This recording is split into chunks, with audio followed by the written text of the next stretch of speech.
Okay, final score 98-95. 2010 Saints winning over 2001 Superbook. Ang ating best player of the game, Mr. Kim Deluna, the floor general. Thank you, boss. Congratulations, Thank you, boss. Nice win sa inyo. 19 points, 3 rebounds, 10 assists, and 6 steals. Shooting 50% from beyond the arc.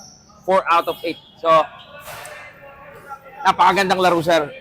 Yung lamang nyo from start to finish. Pero, sa bandang gitna ng fourth quarter, naglamang pa itong Superbook.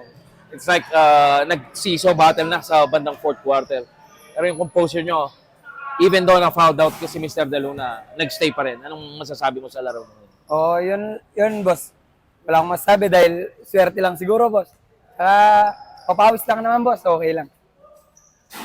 Yes, sinwerte nga sila. Imagine, ang daming tres na pinukol ng magkabilang koponan. Kaya high scoring tayo, 98-95.